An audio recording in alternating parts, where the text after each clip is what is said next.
Hello everyone, in this video I'm going to speak Portuguese. If you don't understand the language, please click here at the bottom at your right side at the proper icon to activate the English subtitles. Boas tardes, irmãos e irmãs em Cristo. No último vídeo acabei com uma objeção famosa e comum que as pessoas argumentam para ir contra a crença da ressurreição, e neste último vídeo desta série comprovar que Jesus realmente de facto ressuscitou. Vou continuar com famosas objeções para assim podermos saber como mais ou menos responder para elucidar os outros e trazer os outros à verdade. Vamos então à uma segunda objeção comum. As pessoas dizem que há muitas discrepâncias entre os relatos da ressurreição para levar essa mesmo a sério. O que as pessoas estão a referir é que há inconsistências, por exemplo, nos relatos do Evangelho, não é? O facto é que em qualquer texto histórico, mesmo se fosse verdade que os Evangelhos continham pequenos erros e inconsistências que de alguma forma não podiam ser reconciliadas, e devo notar que aqui os católicos, como católicos, acreditamos que podem realmente ser reconciliados, mas mesmo se a pessoa cética estivesse certa, isso não desconsidera os pontos gerais afirmados independentemente por todas as fontes. Por exemplo, pode parecer que os relatos do Evangelho sobre o encontro do túmulo vazio sejam diferentes ou contraditórios. Um Evangelho diz que, por exemplo, foi Maria Madalena que foi a primeira a descobrir o túmulo vazio. O outro Evangelho diz que foi Maria Madalena e mais uma outra Maria. As duas juntas encontraram o túmulo vazio. Um outro Evangelho diz que Simão Pedro juntou-se a elas. Da mesma forma, há um relato do Evangelho que diz que havia 2 anjos no túmulo de Jesus, e um outro Evangelho diz que havia 3.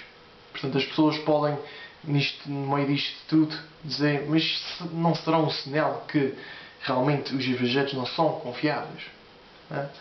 Bem, novamente, mesmo se eles não fossem confiáveis sobre estes pequenos detalhes, não é? O que todos concordam consistentemente é que o túmulo estava vazio.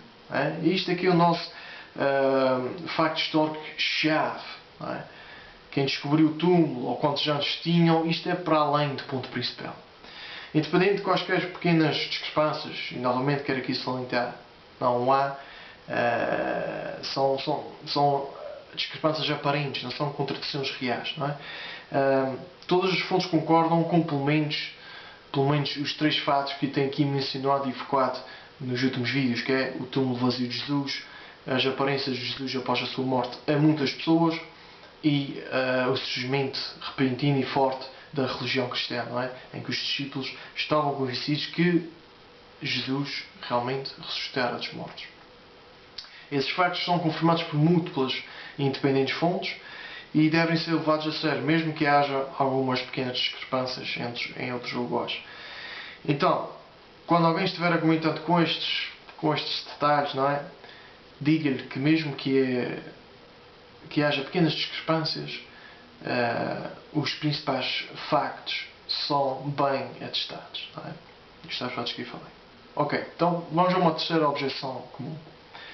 O pessoal diz: o Evangelho mais antigo, o Evangelho de São Marcos, o original, não continha o relato da ressurreição. Isso depois foi adicionado mais tarde. Como poderia São Marcos ter deixado fora esse evento tão importante? Okay? Esta objeção se refere ao capítulo 16 de São Marcos, o último capítulo. A maioria dos nossos primeiros manuscritos termina com o versículo 8, que conta que os discípulos encontraram o túmulo vazio de Jesus e um anjo lhes disse que Jesus havia sido ressuscitado. Os próximos versículos que a gente tem aí nas nossas Bíblias, vocês podem conferir, dos versículos de 9 a 20, contêm as aparições de Jesus aos outros discípulos. Então, como é que a gente pode responder perante isto? Bem, devemos fazer 3 objeções. Primeiro, até mesmo os estudiosos acham que a primeira secção de Marcos foi acrescentada mais tarde, ainda admitam que o restante do Evangelho de Marcos aponta para realmente a ressurreição. Não é? Já que em vários capítulos anteriores, especificamente os capítulos 8, 9 e 10, Jesus prediz a sua ressurreição. Além disso, até mesmo a versão mais curta de Marcos termina com um túmulo vazio e um anjo anunciante que Jesus tinha ressuscitado. Segundo, devemos fazer notar que há boas razões para pensar que a última secção do Evangelho de São Marcos não foi adicionada mais tarde, mas foi acidentalmente deixada de fora nas primeiras cópias que temos. Se calhar quem copiou deixou aquela parte de fora por erro, não é? E então as posteriores cópias já tinham então o texto completo, podemos assim argumentar.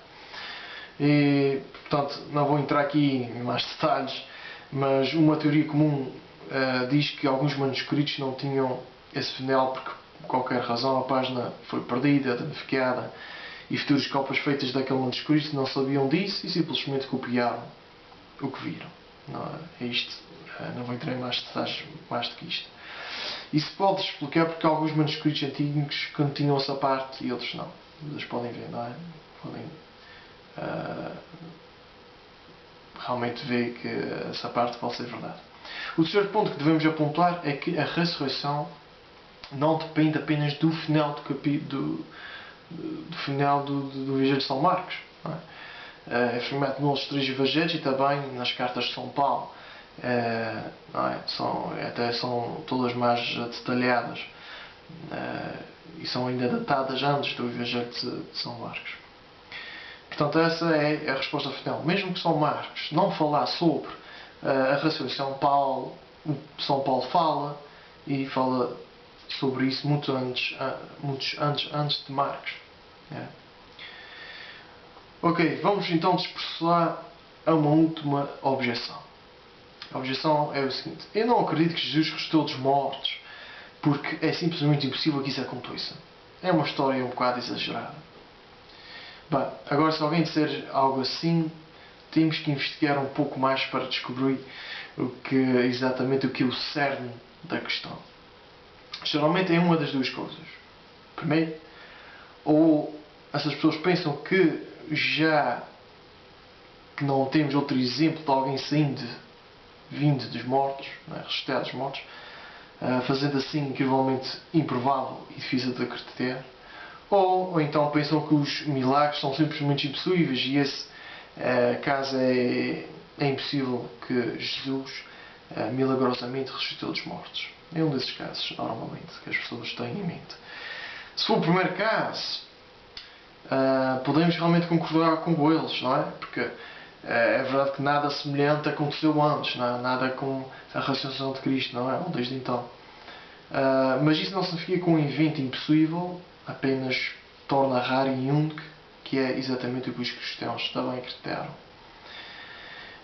Então, isso não é uma objeção séria.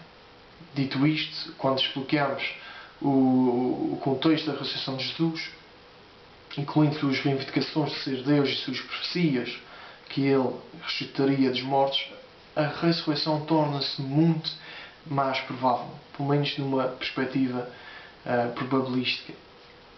Agora, sobre a segunda versão desta objeção, a que diz que os milagres são simplesmente impossíveis, como é que a gente responde a isto?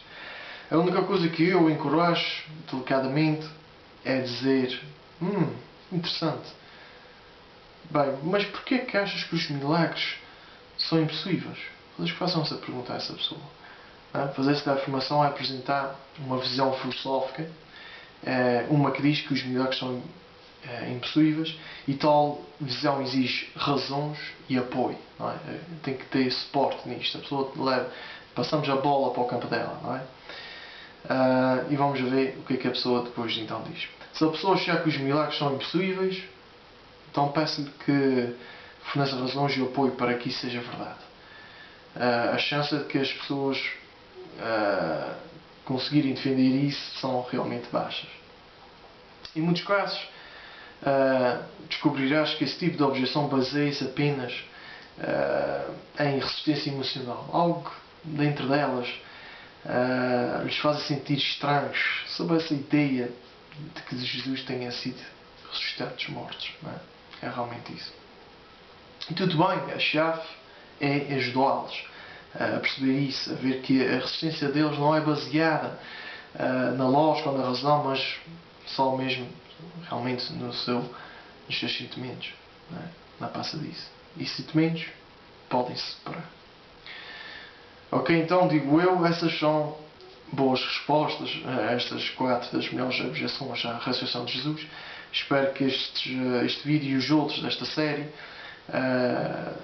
vos tenham elucidado e tenham fortificado vocês na fé, nesta crença que temos acerca de Jesus de Nazaré, que realmente morreu e então ressuscitou dos mortos. Continuação de Boa Páscoa e espero que vocês possam seguir os próximos vídeos, que serão também interessantes para vocês verem. Ok? Até à semana, se Deus quiser.